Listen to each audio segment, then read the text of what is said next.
del pueblo serbio. Y ahora mismo, bueno, desde el 91, ¿cómo se han estado ayudando Kosovo y los serbios de República Srpska o de Bosnia y Herzegovina? ¿Cómo ha sido la ayuda?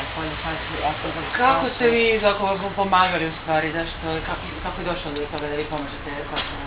Pa mi smo jednom došli na barikade i kao pojedinci nismo mogli prenijeti pomoć preko granice. Pa smo odlučili da osnujemo društvo koje već egzistira u Kosovskoj Mitrovici, društvo Srpsko-ruskog prijateljstva Kosovsko ognjište, te smo tako isto osnovali u Banja Luci da bi mogli kao takvi privoditi pomoć ovdje u našem matičnom društvu koja bi bila zatim podijeljena na narod. Kako se kada je još bio pre Banja Luke, gdje je još pre Banja Luke bio u kom gradu bio organizacija? Ima već sada, ima još uvijek ovdje u Kosovskoj Mitrovici.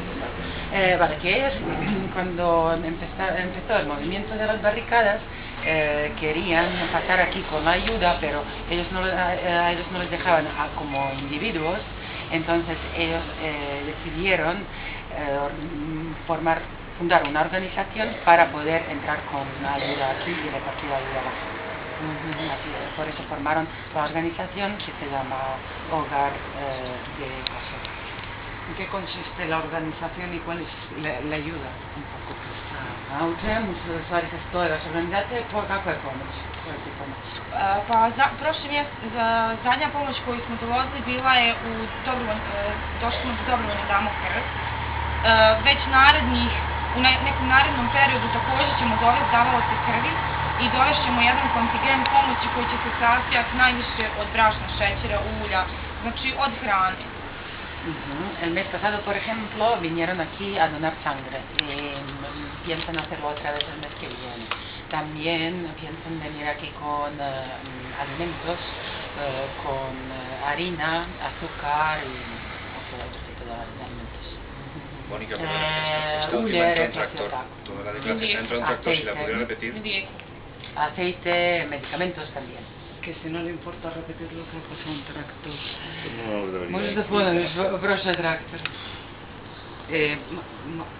Znači, koji tip pomoći, kako se Znači, sem podrške barikadama, još dovozimo hranu, lijekove, najviše te nekvarljive proizvode u hrani, brašno, ulje, šećer, so.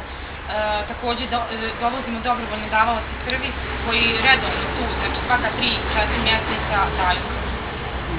Entonces, aparte del apoyo a las barricadas, ellos traen aquí comida, alimentos como aceite, azúcar, medicamentos también, y también vienen aquí y donan sangre, el mes pasado vinieron y el mes que viene a donar sangre. Voy a hacer la pregunta. El expresidente de Serbia, Tadic, dijo que lo que pasa en Kosovo, lo que pasa en República Srpska dependerá de lo que pasa en Kosovo. ¿Cuál es tu opinión? Znači, bivši predsjednik Srbije Tadić je rekao da u stvari od ovoga šta će se desiti na Kosovu zavisi i budućnost Republike Srpske. Šta ti misliš o tome? Hay relación entre los dos eventos. I to ili uopšte da je odluka? Kako nas hablamos? Pa, Kosovo je dio Srbije, neodvojiv dio Srbije. Znači, uvijek je bilo i uvijek će biti. Republika Srpska je dio Bosne i Hercegovine i kao takva ona bi trebalo da opstane. Ako Kosovo dobije tu takozvanu nezavisnost, onda i Republika Srpska ima pravo da traži referendumom odcepljenje od Bosne i Hercegovine. Desde que Kosovo forma parte de Serbia, así ha sido siempre y así será en el futuro. Entonces, si ellos han pedido y